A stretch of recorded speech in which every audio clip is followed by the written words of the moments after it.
I think we can start the talk. Hello, everyone. Thank you for being here today for the DSU seminar. Today, we have with us Yang Kao. He's an associate professor in the Computer Science and Information Technology Department at Hokkaido University, and he got his PhD in 2017 from Kyoto University. His research interests lie in the intersection of databases, security, and machine learning, and his papers in these areas have been published in top venues such as VLDB, SIGMOD, ICD, TKD, and Usenet Security, and others. And some of these papers have also been selected as the finalists for Best Paper Awards. And not only those, but Yang has received many Young Researcher Awards, recognized both by IEEE and Japan. And today he's going to talk about differential privacy. And without further ado, I will give the stage to Yang. Thank you.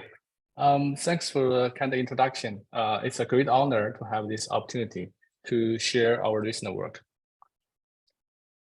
In this talk, first I will briefly introduce what is federated learning, or FL.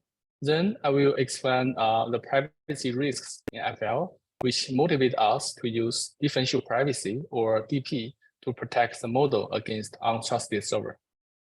Next, I will introduce how to achieve differentially private federated learning, which is called DPFL for short, against untrusted server by three approaches, including local DP, shuffle model of DP, and trusted execution environment. Finally, I will summarize some open problems and interesting future directions. In traditional centralized machine learning, the server gathers all data and then trains a model. However, it becomes difficult to collect users' data because people's privacy awareness and rigorous privacy regulations such as GDPR. Also, a centralized model machine learning often suffers a single point of attack. To address these problems, a natural idea is to share the local models instead of sharing the data, which is called federated learning, or FL. In a typical FL, each client shares gradients, which is trained on each client's local data. And then the server aggregates the gradients by a certain aggregation algorithm to get a global model. The global model will be sent back to each client for the next round of training. Federated learning is considered as a privacy-friendly machine learning paradigm because it keeps all data local and only collects the intermediate information, such as gradients. As you may know, FL is not only an emerging topic in academia, but also has been deployed in real world, such by the tech companies such as Google, Apple, Facebook, and Line, so on. Line is my collaborator in Japan, so they asked me to mention their name.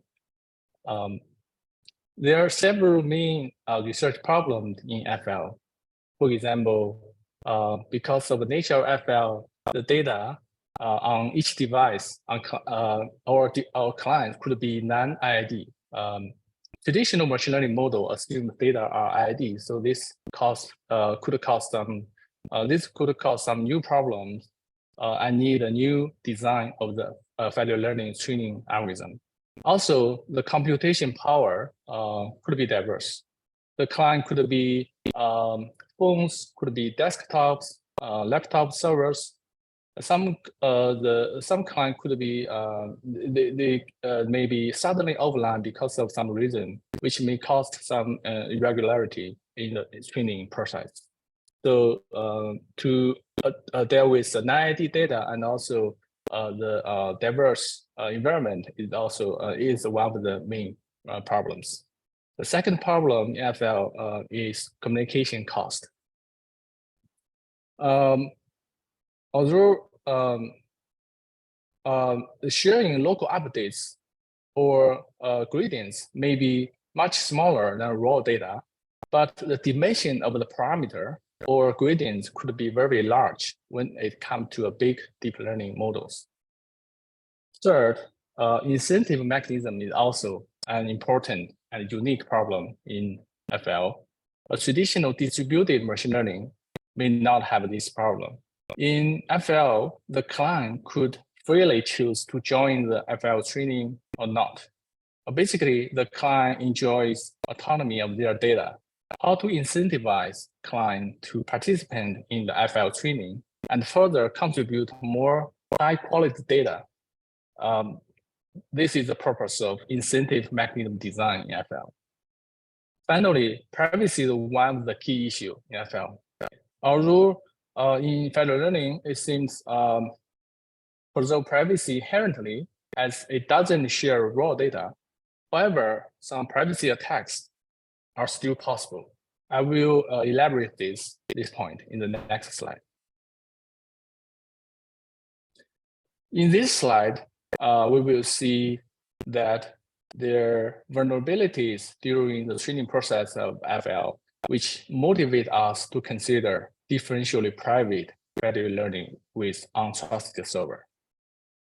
First, sharing ingredient is not secure.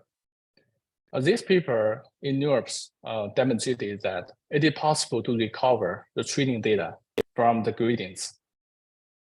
As you can see in this figure, when the server can observe more gradients, with increasing of the training run, the server can reconstruct the raw data with a high chance. So to address this issue, a well-known defense is called secure aggregation, which makes sure the server cannot see the raw gradients, but can see the raw sum of all the gradients, the aggregation, which means only the aggregated model is visible to the server. However, another work in SML shows that the secure aggregation may not be secure because the server still can infer sensitive information from a raw aggregated model. So these above two works motivate us to consider how to guarantee privacy against untrusted server.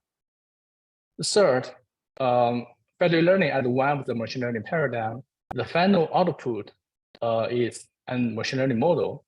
So we also want to make it privacy preserving, because a well-known work in CCS demonstrates that the machine learning model may suffer a lot of attacks, such as membership inference attack.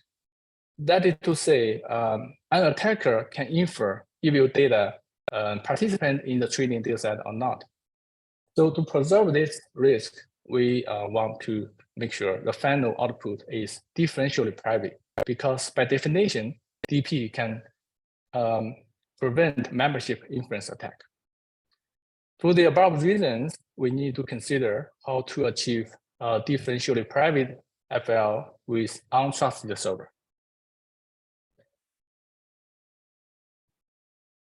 So now I will start to introduce 3 of our works towards this direction. I'd like to note that there are many papers towards this direction. The community is really working hard on that and pushing forward the state of art in terms of privacy utility trade-off. But one point of our study, this line of study, is that we can achieve better privacy utility trade-off by leveraging a different trust setting. So what do I mean by trust setting? It will be clear later, but basically what I mean is that which party will be trusted in which way. For example, the privacy technique can be local differential privacy, can be the shuffle model of DP, or can be a secure hardware, TE. With the same goal, as I mentioned earlier, differentially private federated learning with untrusted server, we can use different trust settings to guarantee to have a better privacy utility trade-off. Yeah, and your camera is off if you did not turn it off on purpose. Yes, I turn it off on purpose because to make sure my connection is stable. Okay, that it's up to you, but I just wanted to let. Yeah. Okay. Thank you. So, let's start from the first approach. achieving differentially private federated learning with local differential privacy. So yeah, I added this slide just 2 minutes ago. So let me give you some a very basic knowledge. Maybe some of you are already very familiar with DP, but to recap, let's see what is definition of DP and how to achieve that. Basically, differential privacy is a definition about privacy, about algorithmic privacy.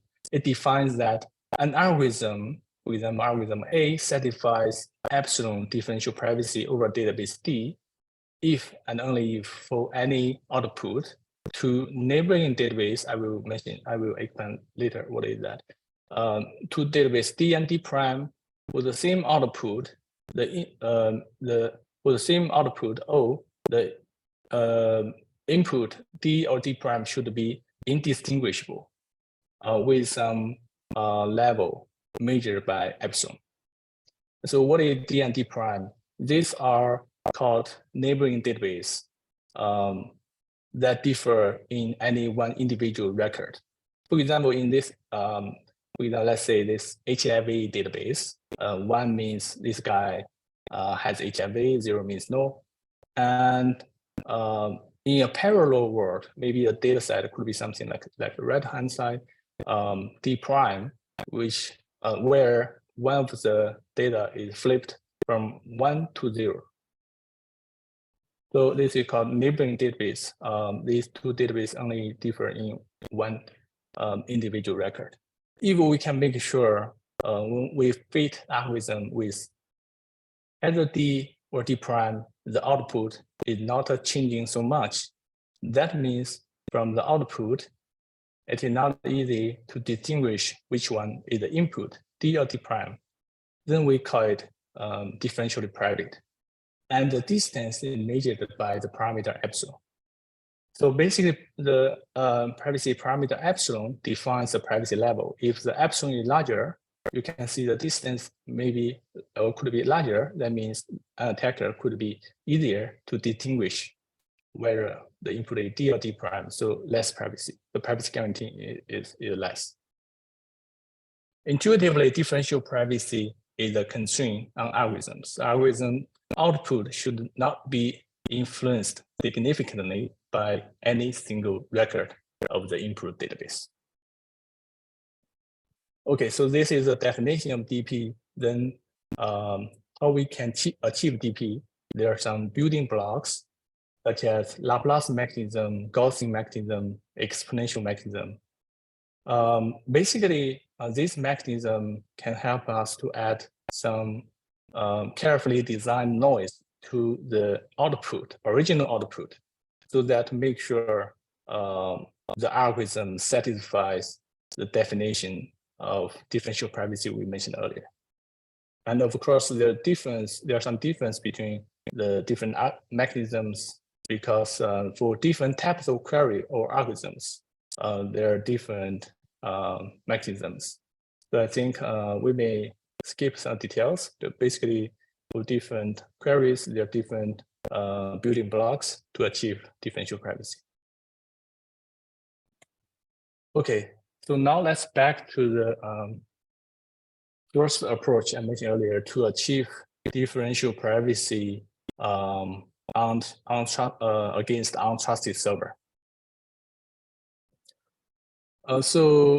First, I need to clarify that the privacy we mean here is a client level privacy for the T rounds training of the machine learning model. So we want to guarantee, because there are many rounds of training, every time the clients will send data, the gradients to the server. So we want to make sure that during all the process, the privacy is guaranteed.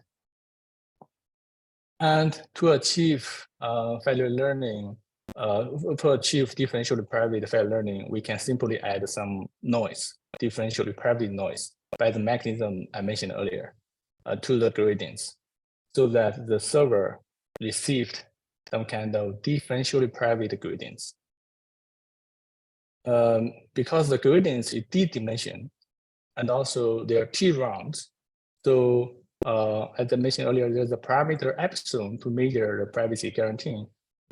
We need to basically divide epsilon by t multiplied d for each dimension, so each a piece of data for adding noise. So when the d is large, when d is large, you will have a very small epsilon, because here the epsilon is the overall epsilon guarantee you want. And for each small piece of data, you need to add epsilon divide t multiply d, this amount of epsilon. So this will become very, if d is large, this value will become very small. That means a very large noise, so that the utility is bad. So basically, the challenge is when d is large, the privacy utility trade-off is not good. So our idea to address this problem is that dimension selection. In fact, our intuition is not new. Our intuition is that not all dimensions are equally important, so that we can privately select top k dimensions according to their contribution, their importance. For example, the absolute value of the gradients in each iteration of gradient descent. This idea, in fact, has another benefit of reducing the communication cost, as I mentioned earlier. This is one of the major problems in FL. In fact, we borrowed some idea from sparsification, which is used to improve the communication efficiency in FL. In our case, the sparsification can help both privacy utility trade-off and reducing the communication cost. Okay, this is the basic idea. Then basically we do the top k selection. We do not send all the dimension of the gradient to the server, but only select some most important one. But how to do that in a privacy preserving way? This is the whole training process. It may seems hard to understand, but in fact, only the shadow parts are our designed modular. Other parts are the traditional Federated treating process. So what we are doing here is that we just make sure the clients before sending their gradient to the server, they can do two steps to protect their privacy. First is to select the top k dimension of the gradient. The second is to perturb, to add some noise to the selected gradient, then send it to the server. And for the perturbation, and as I mentioned earlier, there are many building blocks.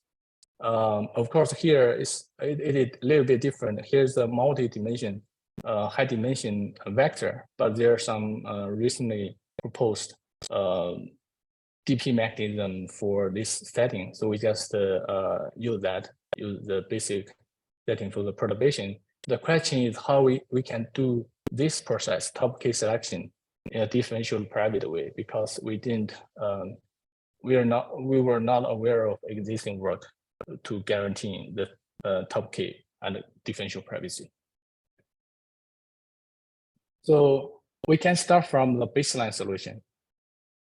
That is using exponential mechanism to return the dimension with the probability that is proportional to its rank or to its importance, which is defined as the absolute value of the gradient, which we call this method EXP.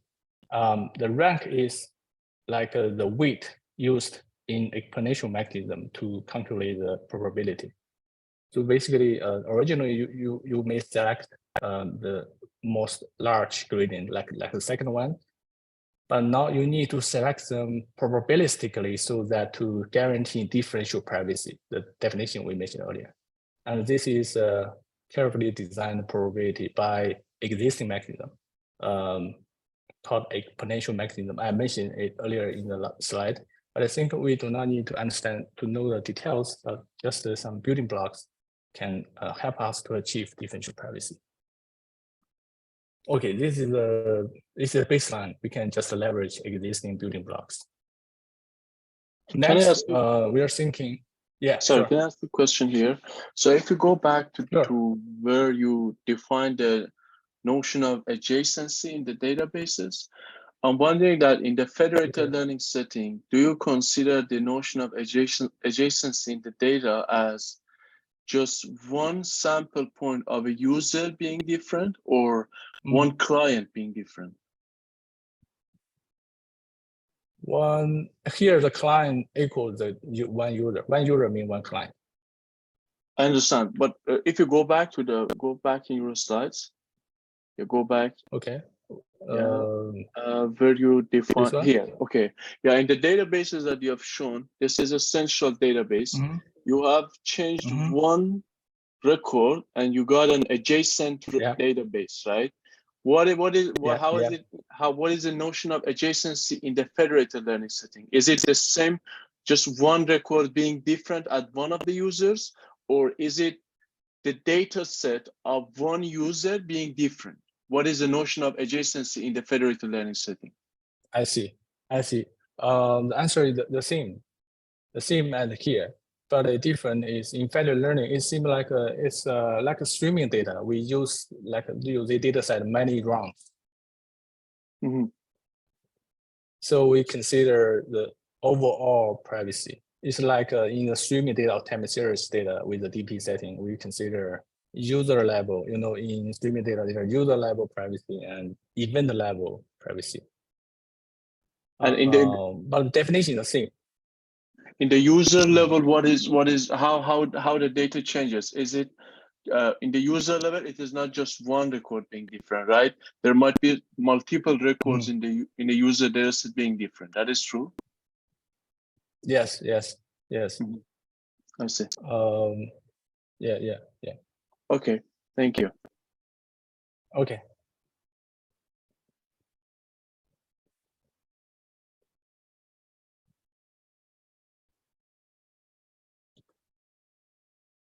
Okay, so let's see a better mechanism to achieve the top key private top key selection.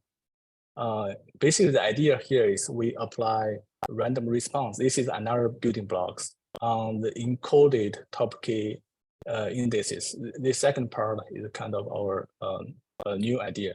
So basically, the intuition is that in the last mechanism, what has been released is a kind of private ranks. But in fact, we do not need a rank to do the aggregation. In this mechanism, we only release the binary bits about top key or not. Because here, we are going to find the top key or not top key. So we can first encode the dimension indices using binary value. 1 means the bit is top key, 0 means the bit is not top key. After encoding, we use random response RR mechanism to release this encoded binary bits. We call this mechanism PE for short. This could have a better utility than the last one because essentially the last one released all information about rank. But here we only release the necessary information about top key or not top key because of the encoding.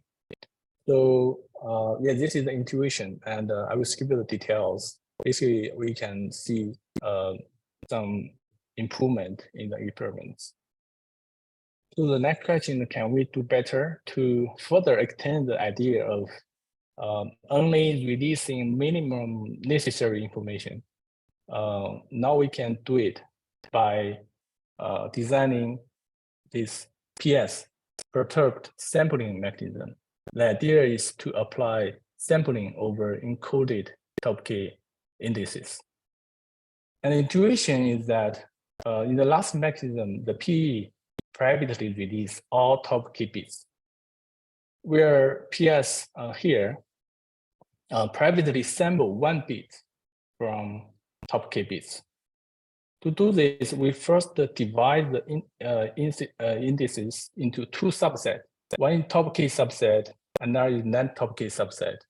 Then we sample a dimension from the top K that with the probability P, which is defined in this equation. And from the non-top K, we sample with the sample bit with the probability 1 minus P. And we can prove this satisfies differential privacy. So this is better. It's an improvement because, as I mentioned, this is a further think what do we want? What information do we want during this computation? We do not need to release all the information, which is not necessary in the computation. Yes.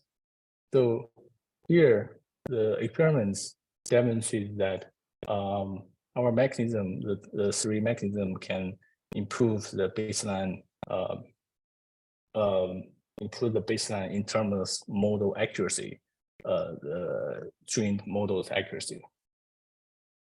And one thing I would like to mention that these are very simple yet effective mechanism can be plugged into any federated learning training process. So we test them also compared with some existing like PM, HM. These are the state-of-the-art mechanism without top K, just the perturbation. So that proves our top K mechanism selection works well. Okay, this is the first work. There are some ideas to achieve. First, we identify some challenge about the privacy utility trade-off, which caused by the high dimension. Then we try to do some dimension reduction, which is inspired by the sparsification in the communication efficient federated learning mechanisms. Then for the second work, this work, the title is FLAME, Differentially Private Federated Learning in the Shuffle Model. In this work, we further think, can we do better for the privacy utility trade-off? So first, to guarantee the final model is differentially private, we have basically there are two ways depending on who is adding the noise. One is central DPFL, where the server adds noise. Another is local. As I mentioned earlier in the last work, the clients add a noise. They're both pros and cons. Advantage of CDPFL is that less noise needed for the same level of privacy, but it requires a trusted server to add DP noise after the aggregation. And for the LDPFL, the advantage is that we do not need a trusted server, which is also the purpose of this talk, as I mentioned in the last work. That is what we do. We use LDP, but the thing is, by this way, because every clients, they add noise independently, and finally the noise are accumulated, the final machine learning model are not very good. That means the privacy utility is not very good. So the question is, can we have the best of the two worlds? That means we want the utility of CDPFL and the privacy or the local privacy of the LDPFL. So given this motivation, we find that there's some existing, the recent proposed shuffle model of DP with the same goal. Here, this slide, I briefly introduced the idea of shuffle model of DP. Shuffle model, in the left figure, this is traditional DP. In the right-hand side, this is the shuffle model of DP. Shuffle model of DP is proposed to strike a better balance between local privacy and utility. In particular, it introduced a party called shuffler, which only do random shuffling the message from the client, then send it to the server. In traditional LDP setting, we know that the local epsilon zero, we call it epsilon zero DP, can be applied to to add a noise. Then for the final model, we also can have the guarantee of epsilon zero DP. However, in the shuffle model DP, the magic is that after you add epsilon zero DP noise from the client side, then you do shuffling, then send the shuffled message to the analyzer or server. The magic is that from the analyzer's point of view, the epsilon is changed. The epsilon is become very, very smaller, much smaller than original epsilon zero, which is called the privacy amplification effect. Basically, that means we can use a very large epsilon zero. Largest epsilon zero means less noise, to have to enjoy a very small epsilon in the central view of the analyzer.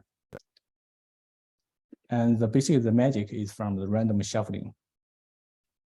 So there are some theoretical work, recently there's some theoretical work try to improve the bound of privacy amplification. They try to prove what kind of epsilon zero can be, they try to prove the connection between this epsilon zero and epsilon in the shuffle model, in this shuffle model of DP. And in the following part, I will just use the existing theoretical result. Basically, how they, we do not care about, you do not need to think of some details like how this proof is done. There are some recent results. For example, this one, I think this is one of the state of art, hiding among clones. There's a proof how you can get epsilon from epsilon zero. Okay, so when applying shuffle model DP to FL, there are some new challenges. The first thing is the trust setting. And as one of our contributions, we clarify the meaning of trust in our setting. This is not clear in the theoretical work, which are focusing on how to prove the privacy amplification. But here, when we apply it to this high dimension gradient, we need to clarify for what information we will trust which party in which way. So we first clarify we clarify everything in this table. And first, there are three parties: shuffler, analyzer means the server, and also the third party, observer, who can see the output of final model. And for the sensitive information, basically these are gradient vectors. In the gradient vector, there are index and also values.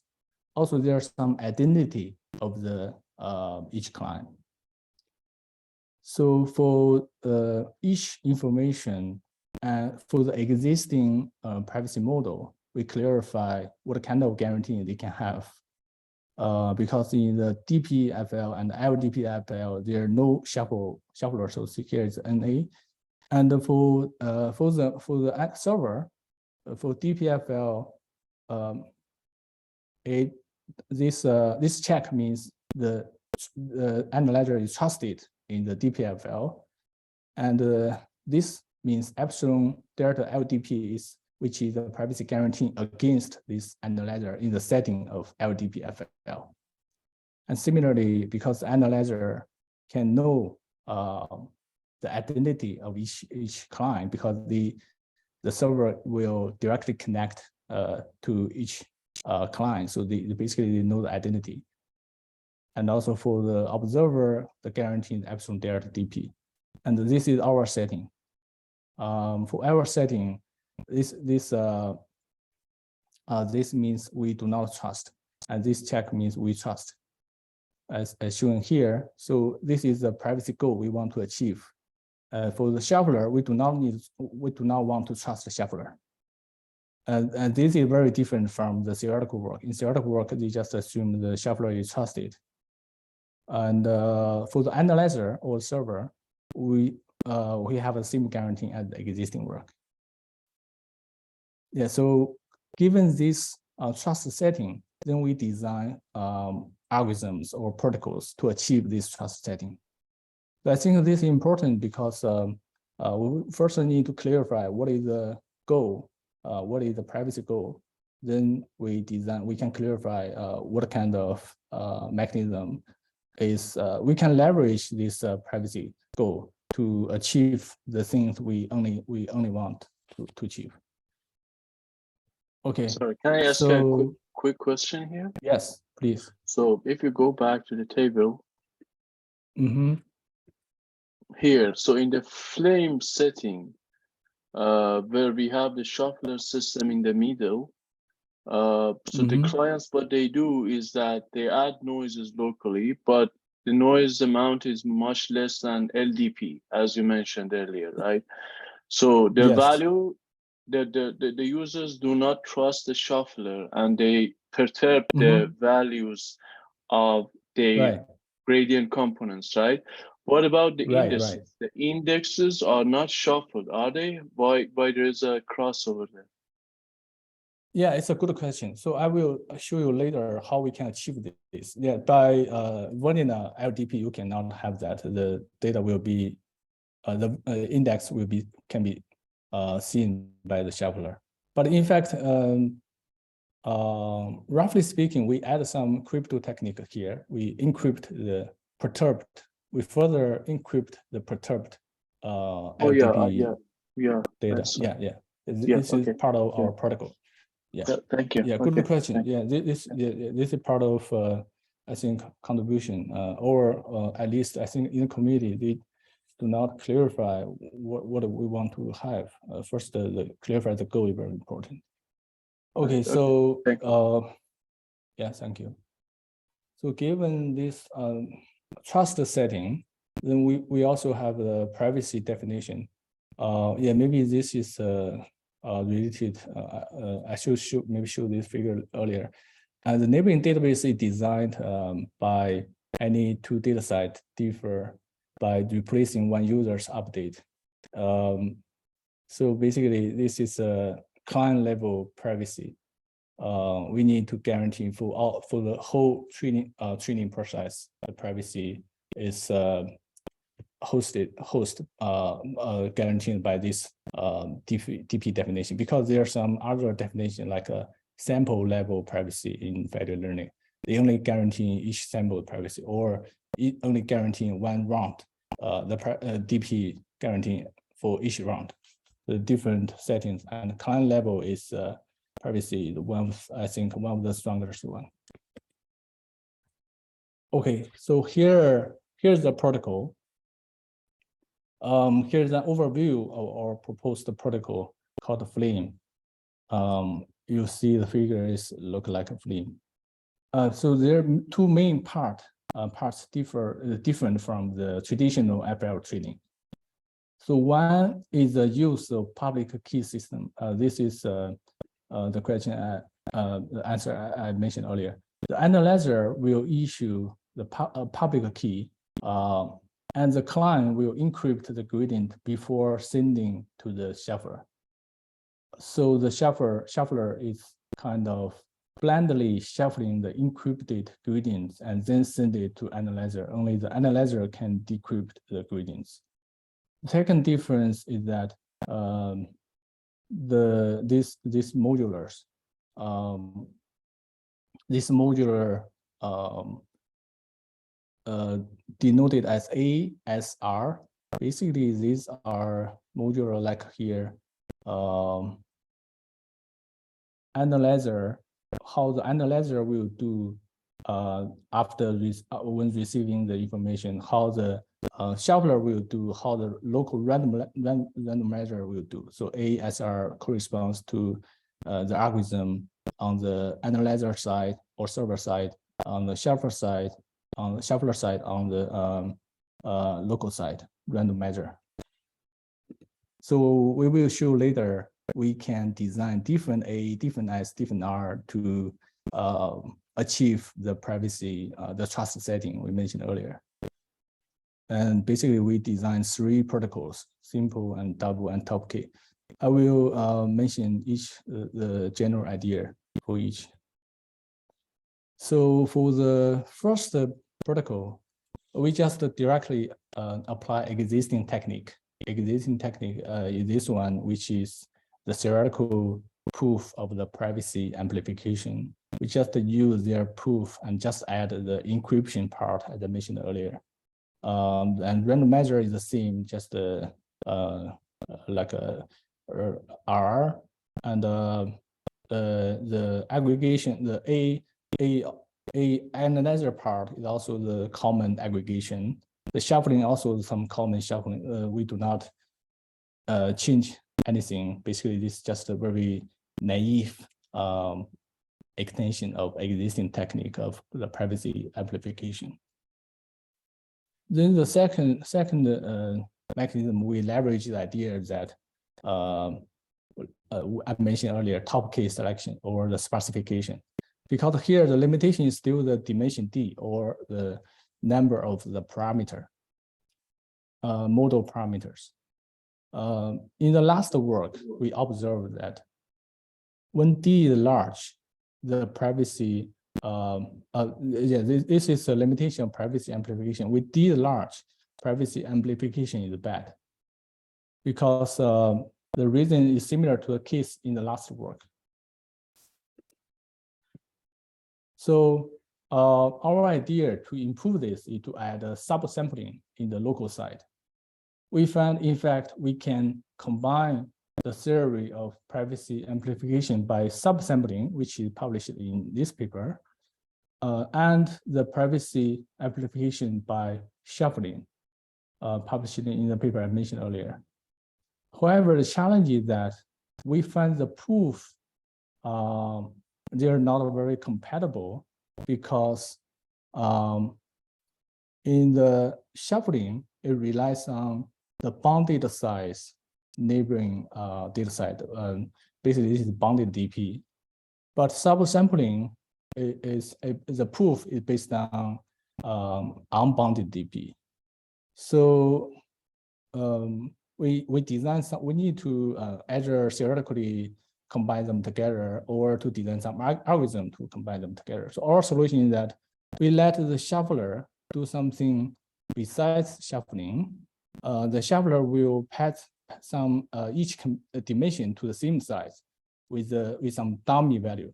So basically, we make it bounded. We make the subsampling bounded in a way so that we can easily combine the theoretical result together of the privacy amplification by subsampling and shuffling.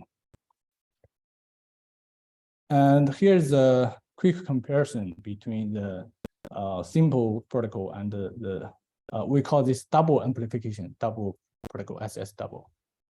You can see that for the same dimension D, and given the local epsilon 0.8 for each dimension, SS double can better amplify the centralized privacy.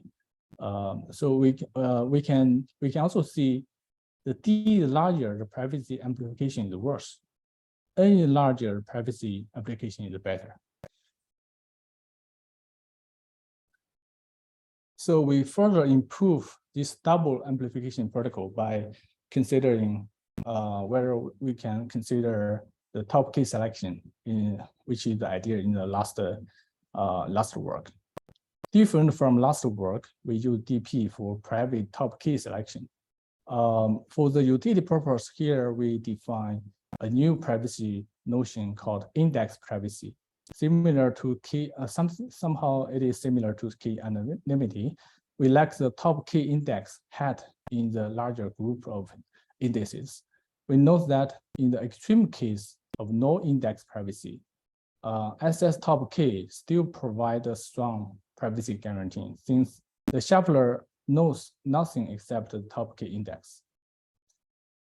Index privacy is for the purpose of our is for the purpose of our trust setting that we do not fully trust the server, but by some newly proposed definition, key index privacy, we trust in the way of index privacy defines. And one thing we learned that from here is that we may not always need to achieve the worst case privacy like DP. By adaptively design different layers of privacy definition, we can have better privacy utility trade-off. And here's a final result to compare different protocols of Flame compared with CDP, here DPFL, and LDP. We can see the SS top K, the final one, has the best utility privacy trade-off. Okay, so it seems I do not have much time to introduce next work. So I will basically go through the high-level idea for the next work. This work is trying to further bridge the gap between shuffle DPFL and the CDPFL. In the last work, we find shuffle DPFL works very well when the number of model parameter is not so large, like 10,000.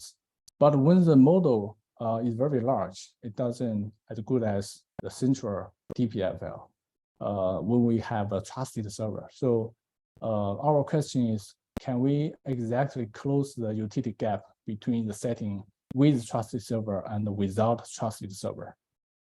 And here we are exploring the secure hardware TE-assisted DPFL. Here's a brief introduction on TE if you are not familiar with that.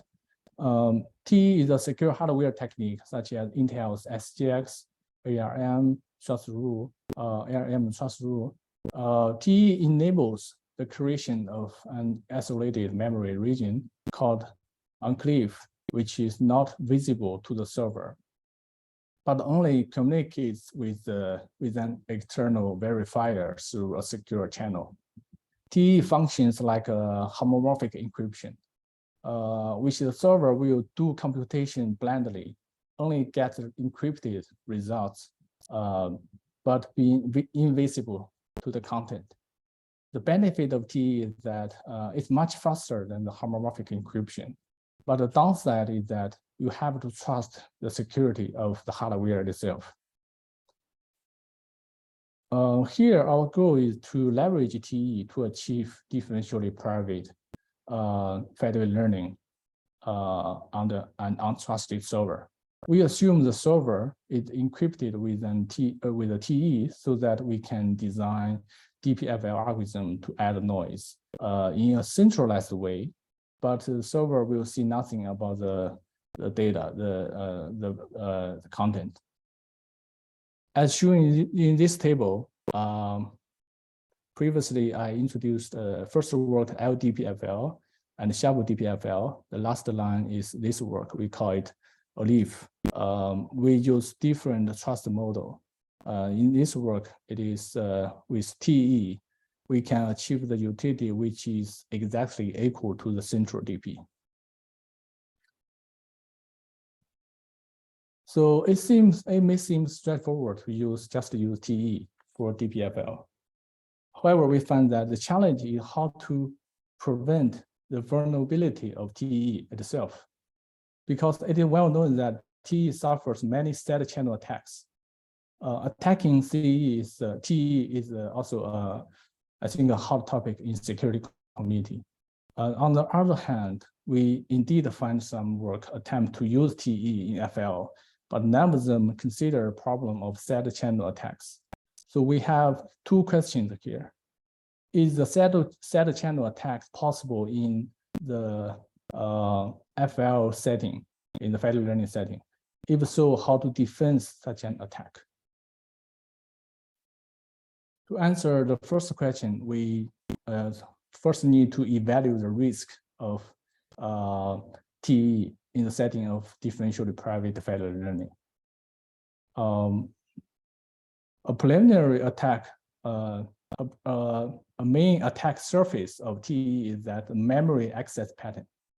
Although the data itself inside the TE are encrypted and invisible to the outside, the memory access pattern could be exposed.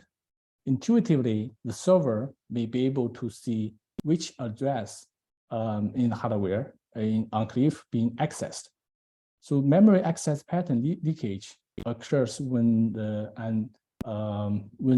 server is untrusted or physically observed by some attacker.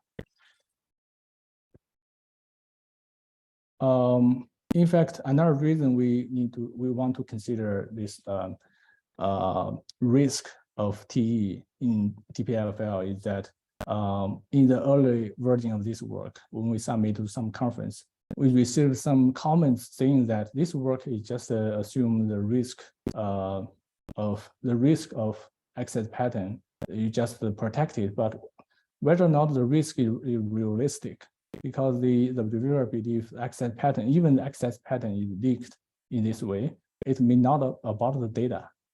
So we think maybe this is something something we need to prove to the community, or we need to prove whether or not there's a realistic risk in the DPFL setting for when using TE. So we design some attack to answer the first question. So before to design some algorithm to prevent the risk, we need to prove the risk is realistic.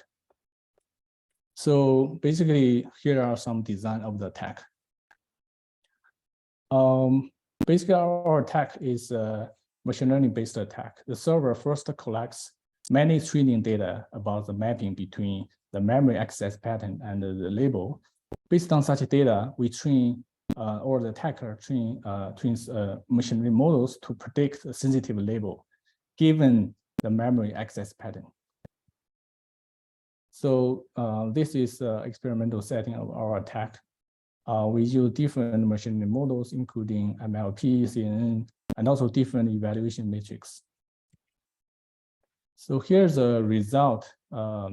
It demonstrates that the attacker can infer sensitive label in a high probability. So our assumption is not just a conjecture. We can prove it. Especially when the gradient is sparse, we find the attacker has a high successful rate. So next, we need to here's some analysis about the obliviousness. So I will briefly introduce how to prevent such an attack. The concept is called obliviousness to make sure to prevent the memory access pattern attack. The essential reason why memory access pattern could be risky is that this is the memory access pattern is data dependent. So basically, the idea is to make it data independent or data oblivious. This is the goal to design some algorithm. For example, a naive way to make it data independent is to make sure the algorithm access every bit, every address of the gradient. Even some gradients is not necessary to be accessed, but it takes a lot of time. The thing is the communication efficiency. So the goal is to make the memory access pattern data oblivious. By definition, the obliviousness prevents any attack on the memory access pattern. In the literature, this oblivious algorithm has been well designed. For example, this pass over M. However, it is a general purpose algorithm. We can use it as a baseline, but not good, especially for the Federated learning aggregation. Our idea is basically to design some task-specific oblivious algorithm for our setting. And the idea is to leverage some low-level oblivious primitives, such as CMO, CMove instruction inside of CPU to run which run on the CPU registrators not observed by any memory access patterns. And here's a baseline method. As I mentioned earlier, we can just treat every gradient as dense gradient and do the full access to every bit, every memory slots. And as an advanced method, we use the O move and O swap, which are based on the x86 instruction and store data in the CPU register, hence not observed by any memory access pattern.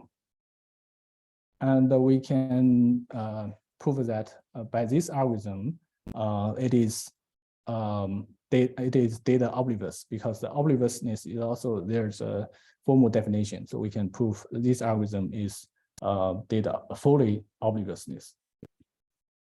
So here are some experimental results. Basically, we need to, as I mentioned earlier, the cost of the obliviousness is the computation efficiency. So here in the y-axis is the acceleration time. You can see our proposed algorithm has a better performance. Okay, so here's the conclusion of this work. This system, OLIVE, bridges the utility gap between the CDPFL and shuffle DPFL by leveraging the TE. And we demonstrate that the privacy risk caused by memory access pattern can be solved by our specifically designed algorithm. And for the future direction is how to further improve the performance of the oblivious algorithm. So here is a summary of the 3 papers I mentioned, the 3 works. There are different flavors or approaches for DPFL with untrusted server. And each of them, they have different trust setting to solve the different challenges. For the first 2, the challenge is same for the is that these are high dimensions. But for the last one, there's some new challenge when we use secure hardware, memory access pattern. And also we use different solutions to address these challenges. Also for each of them, there are some limitations. But for the privacy utility trade-off, we can see it becomes better and better. So we can conclude that there could be a new design space by leveraging the trust setting or different privacy techniques towards the same goal of differentially private federated learning. Okay, here are some. This is my last slide. Here are some future directions. For example, we can think about how about creating more flavors by combining DP with other privacy security techniques such as SMC, HE, OPE, and so on. Second is we need to take other FL federated learning problem into account. With them, as I mentioned earlier, there are some other main problems, efforts on non-ID problem, incentive mechanism for the FL evaluation, and so on. Also, we can try to expand the DPFL for different application or scenarios or data.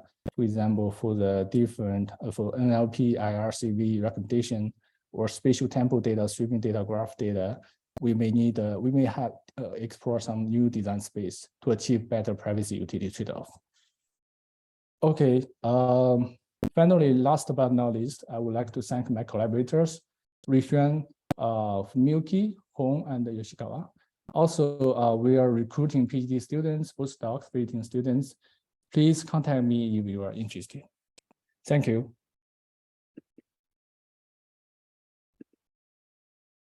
Okay, I'm ready to take questions.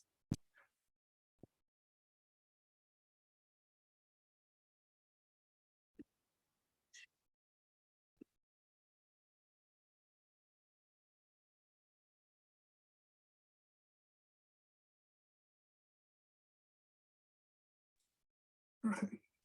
And I think we lost, oh, Sujaya just joined, okay. Or she was there. Any questions from the audience? So I have a quick question. So Okay. based on I think you are working on this direction. As far as I know, like there have been some other books, as I mentioned at the beginning of your talk. They are trying to extend DP ideas for DPFL to the online learning setting. How do you see the settings that you have been working on? For example, the future directions that you're mentioning here. How do you see the current works that have been working on the DP designs for differentially private federated learning? Is it do you see like much gap that could be filled in the future in this direction for the DPFL setting? Or how do you see, is it a saturated direction? How do you see this direction of research? Yeah, so one of the direction, I think also the main point of this talk is that I think this direction, we may need kind of hybrid solution for the different setting, for more flexible, for better privacy utility trade-off. Because I think DP is not all we have. We have a lot of tools. Like here I mentioned secure hardware, TE. We can also use some crypto technique for different setting. For example, one of our recent work is try to do the LDP graph analysis. And the graph analysis, there's a very complicated computation process. If you use LDP, it will add a lot of noise. You lost the utility. Utility privacy trade-off very bad. But we find, in fact, in the computation, one of the main part is to compare the comparison operation. You need to know which value is large, which value is smaller. So in this part, we replace DP with OPE, auto preserving encryption, and we find by combining DP with this very simple OPE operation, we have much privacy utility improvement. So this is one of the, I think, direction the committee can to try to think about. In fact, I think she has a paper. She had a paper. The title I remember is something like marrying DP with cryptography, and that is very in line with this direction, I think. Yes. But what about the second one, taking other federated learning problems into account? Oh, What is in your mind about this direction? I mean, like yeah. the non-IID problem that you're mentioning.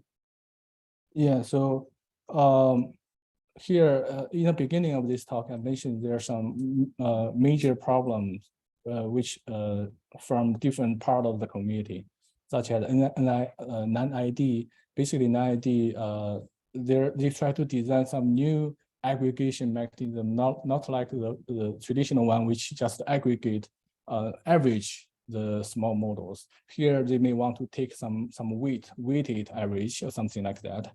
But the thing is, do they guarantee privacy? Do they guarantee, for example, differential privacy? It turns out it's not so easy when you try to solve two problems simultaneously. Similarly, for the incentive mechanism, in fact, for this problem, we are working on this problem to have some kind of differential privacy incentive mechanism for federated learning.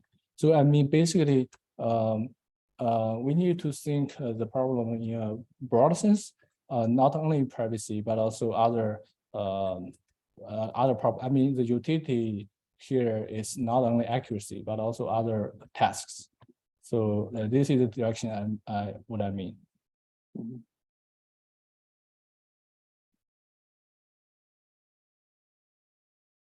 Okay, I guess we're already running a little out of time. So I mean, I guess if anybody else has questions, perhaps they can reach out to Yang offline. I think we can wrap up the talk. Thank you, Yang, for this really interesting talk. I think there are a lot of students working on differential privacy at the university, so I hope they found it very useful. Yeah. And thank you very for, much. I guess it's very late for you there. Thank you for taking Yeah. your time and giving us this talk. Yeah, thank you very much. Yeah, I hope to visit your group next time. Maybe Yes, this year. hopefully in the summer. Hopefully, yes.